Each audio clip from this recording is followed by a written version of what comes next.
What's going on, everyone? My name is Joseph Reynolds, and today joining me is the man who is no longer just competing on the PFL Challenger Series. He's won the contract.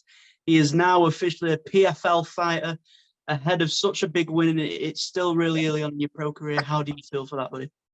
Hey, I feel it was a great moment, to be the fighter chosen out of 8 fighters, 8 competitors, all good fighters within their own, within their own respect. And it's just a blessing that I've gotten this far, to kick off the Challenger Series, to now looking forward to hopefully fighting on April 14th for the regular season in Vegas, which is a dream come true. Yeah, and when you do finally, you've had that fight, you've won, you've earned that contract. Did it feel the way that you thought it was going to feel, or how has it been sort of processing knowing that you have gotten this opportunity and you've claimed that contract? You get the. I had a fan. I have my Silverback Nation, have my supporters there, my family, my friends there, and after the fight, after getting that contract, it was just like, let's go. It's a crazy feeling when you have your family there and friends who've been supporting you since the beginning, who's been watching your journey, and you're doing this for you, but on another side, you're also doing it for them, and it was an amazing feeling. No, it's just a blessing. I should say that. Yeah, and obviously with this now, the next goal is to get into the PFL Series now for the $1 million tournament and getting into that tournament.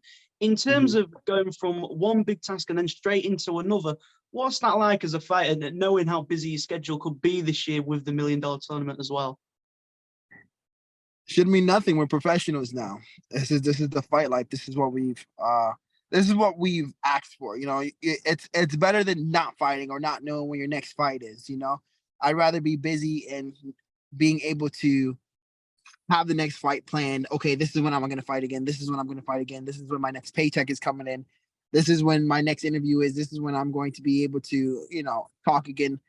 Comparison to, oh man, when am I going to get to fight again? Stressing about when, when am I going to be able to get back into the cage? When am I going to be able to get my name out there? I'm not in that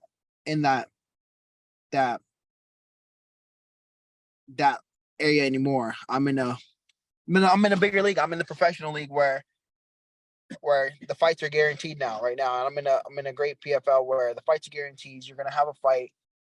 You just have to stay ready. That's what we do as professionals. Just stay ready for the next one. 100%. And then when you do make that step from sort of the regional scene, where there's a lot of uncertainty and a lot of other aspects as well that can cause issues for a fighter, and then to get to this point as well, what have you noticed to sort of be the big difference so far in terms of being on the regional shows and then sort of reaching this level? I'll say the way they treat you is fantastic here. I love the way they treat the fighters. It sucks coming in and being cutting weight. That's the worst part when it comes to fighting. And to be treated great like professionals by the whole team that you're fighting for is fantastic. I'm not saying anything against the regional promotions, but PFL is just another level. And I would say the next part of it is now I'll just say that's I would love that part. That's the best part to me, honestly. It's the way you get treated here. 100%. And then sort of being able to take a look at what you've done now and sort of have done what you wanted. Do you feel as though your pro career has gone by quicker than you thought it would in terms of the success that you had, or is this exactly what you'd saw for yourself from pretty much even your amateur career as well?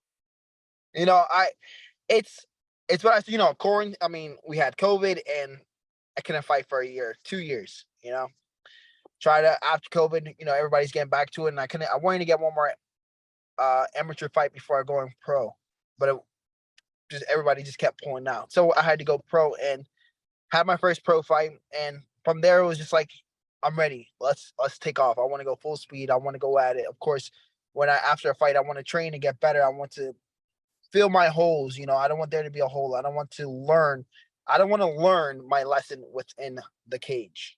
You know what I mean? I don't want to lose. I don't want to get knocked out and learn my lesson. I want to learn while we're training, go into the cage, put it to work.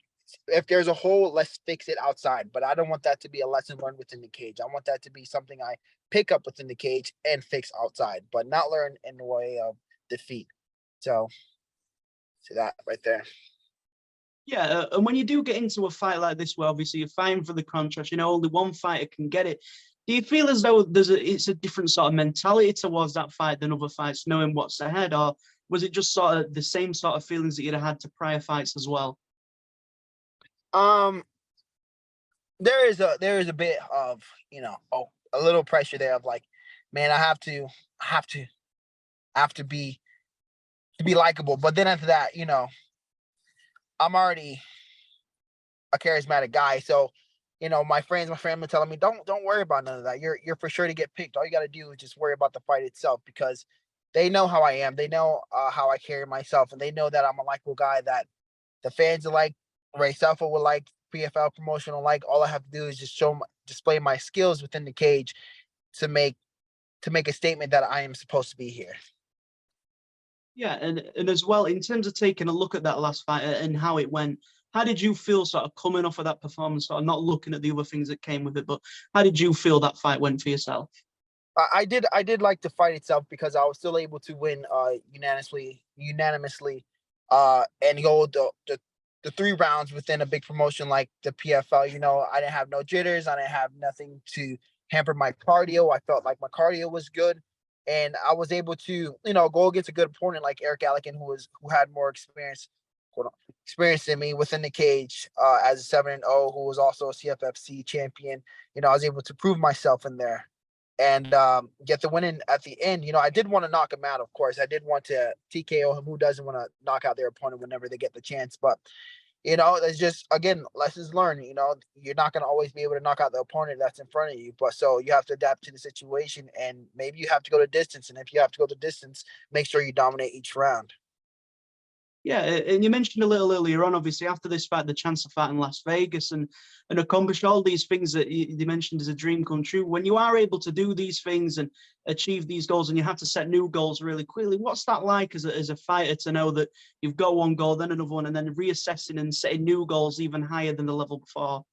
I've already the thing is I've already set the biggest goal, and that's to be world champion. Everything that everything that's come now is just steps and milestones in the path of becoming a world champion. So I wouldn't say there's any like process of, now I have to do this, now I got to do this. All I have to do is just keep going. All I have to do is keep going until I become the best in the world, and now I have to hold that title.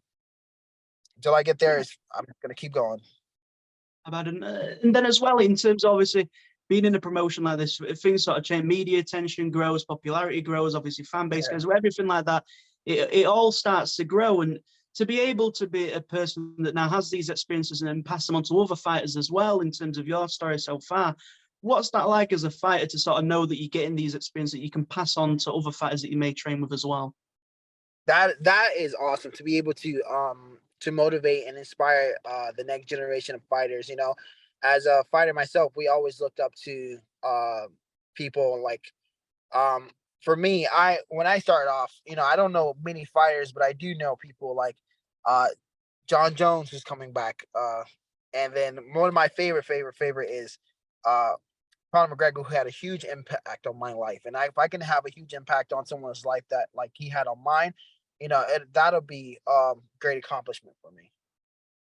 100%. And then you mentioned a little bit the Silverback Nation, obviously. At the show, if there was one set of fans that you could hear, it was yours pretty much throughout the entire night. You might not have even thought you could hear them anyway. To have Yeah. such a fan base behind you, friends, family, and just supporters who enjoy your personality and your fight style, what's that like to know that they're all behind you even before you start your PFL journey? That is just more motivation, you know, to have such people who believe in me and my journey, and who have supported me so far since the beginning to now, and that it's only going to grow with that type of motivation. It only I have to put more work while nobody is watching, so that when they are watching, they can see the work that I had put in. You know, it's only disrespectful that I don't go in at 100% when I can. 100%. And then the final thing for myself is obviously we've already got to see what you're about in the PFL Challenger Series, but now moving into the PFL, What is it that the fans can expect to see from yourself for the rest of 2023? Hey, you can see dominant performances. You're going to see a dog out there who doesn't give his opponent anything without paying a price. You're going to see knockouts. You're going to see chokes. You're going to see a versatile fighter who's able to adapt to any situation. Silverback Nation knows this, and the ones that are coming in new, get ready for the ride. 100%. Well, that is everything from myself. If you'd like to take a chance to shout any sponsors, anything like that, obviously just feel free to go ahead. Nah, it's all good. Let's go. Let's get it. And I appreciate you for having me on your show. Appreciate that. It's an absolute pleasure to be joined by yourself. Obviously, Sajin, remember the name. It's a name you're going to be hearing for many years to come, I'm sure. But I appreciate your time today. Thank you very much, buddy. Have a great day, brother. Appreciate it. Make sure to subscribe to the LowKick MMA YouTube channel for all the latest news, event previews, and interviews with some of the biggest stars in MMA.